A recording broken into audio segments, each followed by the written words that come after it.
आज के इस ऐलान का क्या अच्छा भारत रत्न देने पे वोट भी साथ ही मांगने लगे क्या?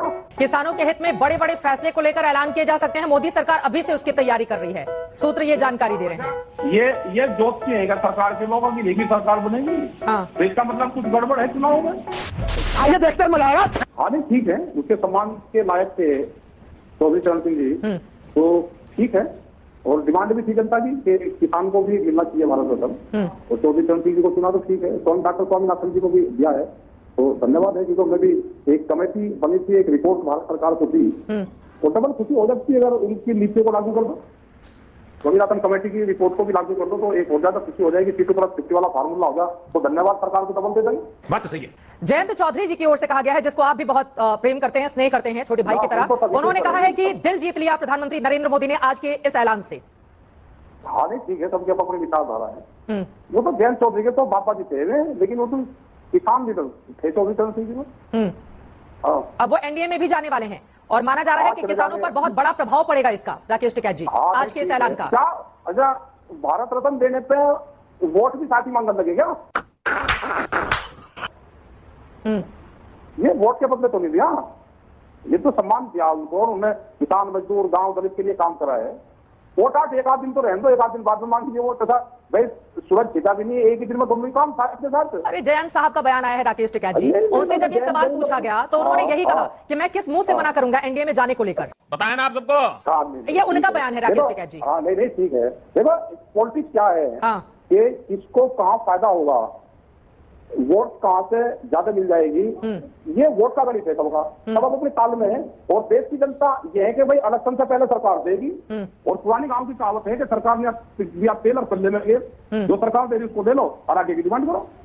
तो सब अब अपने दांव में है। हाँ सब अब अपने दांव में, सब लोग दांव चलते ही हैं। अब आए ना लाइन पे। चुनाव तो आप भी लड़ चुके हैं राकेश टिकैत जी, अब 2 महीने के बाद इलेक्शन होने वाला है, तो ये सवाल तो कहा ही जाएगा कि क्या चुनाव के पहले का ये दांव है, किसानों पर क्या इसका असर पड़ेगा, जाट वोटर्स कैसे एकजुट हो जाएंगे, इसीलिए ये सवाल पूछा जा रहा है। आप बड़े गोलमोल जवाब दे रहे हैं, खुश ऐसा लग रहा है कि टिकैत साहब बहुत खुश नजर नहीं आ रहे हैं। आप तो एकदम स्पष्ट बाध्यता के साथ बोलने के लिए जाने जाते हैं। हम ये है कि हम खुश हैं, सब लोग खुश हैं, लेकिन एमएसपी गारंटी कानून मिल जाएगा तो उसका लाभ ज्यादा हो जाएगा। क्योंकि जिस किसान की बिहार में धान कम बिक रहा है, मक्का कम बिक रही है, एमएसपी से नीचे बिक रही है, तो किसान तो वो भी है ना। ठीक है, तो आपका ये कहना है कि स्वामीनाथन की जो रिपोर्ट है, अगर आज सरकार ने उनको भारत रत्न दिया है तो उनके रिपोर्ट को लागू कर दिया जाए, आपकी ये मांग है? हाँ डबल, हम तो सरकार का डबल धन्यवाद कर देंगे, और एमएसपी गारंटी कानून है उसको बना दो तो सरकार का कई बार धन्यवाद कर देंगे। हाँ किसान खुश हैं, बीजेपी ये कह रही है कि हमने अब तक जो ऐलान किया है किसानों से बहुत खुश हैं। हाँ बेटा, लगता है तुम खा के ही मानोगे। और किसानों के हित में आगे भी बड़े बड़े फैसले लिए जाएंगे। अरे फैसला हम तो कह रहे हैं कि देख रहे 13 महीने दिल्ली का किसान बटखरा दिल्ली का चारों तरफ, पर ले लो फैसला से कब लोगे? भाई एमएसपी गारंटी कानून बना दो, जो घोषणा कर रहे उसको पूरा कर दो, जो अपना घोषणा पत्र लेकर आ रहे हैं कब उसी पे काम कर दो, तो हम तो धन्यवाद दे देंगे। हम काम नहीं कर रहे, भाई सरकार को धन्यवाद तो चाहिए, तो हम कह रहे हैं धन्यवाद देंगे, सरकार काम करे तो धन्यवाद देंगे। किसानों के हित में सरकार की ओर से बहुत बड़े बड़े फैसले लिए हैं जो लगातार बीजेपी की ओर से गिनाए भी जा रहे हैं, लेकिन आपका यह कहना है कि कुछ ऐसे मुद्दे हैं जिस पर सरकार को अमल करना चाहिए। राकेश टिकैत जी, आप ये बोलना चाहते हैं? करना चाहिए, अमल करना चाहिए, जिससे डायरेक्ट किसान को लाभ हो। हाँ। उसको लाभ होगा, उसकी फसलें जब बिकेगी, टाइम का पेमेंट होगा, उसको लाभ उसका होगा। जो व्यापारी आज रेट में फसल लूट रहे हैं, हाँ। और सरकार दावे कर रही। अच्छा, यहाँ पे बहुत सारे सोशल मीडिया के जरिए मुझे कमेंट भी आ रहे हैं आपकी बातों पर, और लोग ये सवाल पूछ रहे हैं कि हमेशा तो हरी पगड़ी में दिखाई देते थे राकेश टिकैत जी, आज पगड़ी का रंग भी केसरिया हो गया है। तो नहीं ऐसा नहीं। हाँ। वो ये सोशल मीडिया वाले कम देख रहे, हरी पगड़ी में कभी नहीं दिखता हम किसी केसरिया पगड़ी में दिखते हैं, और ये केसरिया पगड़ी किसी पार्टी की थोड़ा है, किसी की है। हाँ किसी पार्टी का थोड़ा है, ये तो समाज का प्रतीक है। रंग जिसको अच्छा रंग लगे तो उसको बांध लो, सबसे बढ़िया रंग तो यही है, इसको बांधना चाहिए लोगों, समाज के लोग इसको बांधना चाहिए। ठीक है, जयंत चौधरी से आपकी बातचीट हुई है क्या? इस खबर के बाद आपने शुभकामनाएं दी हैं उनको? हमारी पॉलिटिकल लोगों से किसी से कभी कोई बातचीत नहीं हुई। इधर उनकी पॉलिटिकल पार्टी है, वो अपनी पार्टी का फैसला उनको लेने का अधिकार है विनय। हमारा नॉन पॉलिटिकल संगठन है, तो हमारी कभी चर्चा नहीं होती कभी।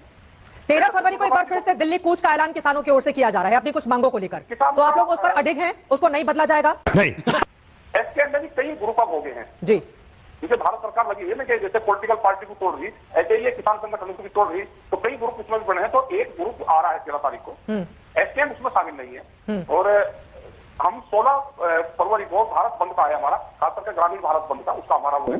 और मार्च का हमने एक प्रोग्राम रखा है, हमारे पूरे देश भर में मीटिंग चल रही है। अब इस सत्र का आखिरी दिन कल कामकाज का है, उसके बाद तो नई सरकार के लिए ही कोशिशें शुरू हो जाएंगी। लेकिन आप लोग एक ऐसे वक्त में, चाहे भारत बंद की बात हो या फिर दिल्ली को घेरने की बात हो या अपनी मांगों को लेकर इस तरह के प्रदर्शन की बात हो, तो ये जो समय चुना गया है इसको लेकर भी कई तरह के सवाल पूछे जा रहे हैं। राकेश टिकैत जी, हाँ नहीं पूछेंगे, लोग कहेंगे वो चुनाव से पहले कर रहे हैं, लेकिन ये कंटिन्यू जारी है। अगर किसान खेत में काम कर रहा है, अपनी फसल को डाल रहा है और चुनाव से पहले सरकार घोषणा कर रही है, तो हमको भी लगता है कुछ ना कुछ सरकार दे दे।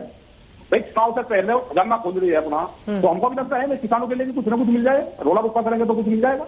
आप लोगों ने आंदोलन किया, उसके बाद प्रधानमंत्री नरेंद्र मोदी ने खुद आकर उन्होंने कहा कि शायद किसानों की बेहतरी के लिए हम कानून लेकर आए थे, लेकिन हम समझा नहीं पाए, इस वजह से हमने उसको वापस ले लिया है। लेकिन आप ये कह रहे हैं कि जो वादे किए गए थे अभी इसको पूरा किया जाना बाकी है, इसीलिए चुनाव के ठीक पहले आप सरकार से इस तरह की उम्मीद कर रहे हैं। आपकी बातों से ये समझ में आई है बात। एक बात तो बताओ, जब सरकार चुनाव से पहले दे रही है, हाँ, वो घोषणा तो चुनाव से पहले ही कर रही, और आंदोलन चुनाव से पहले हो जाए, डिमांड रख रहे, तो उसमें क्या दिक्कत है?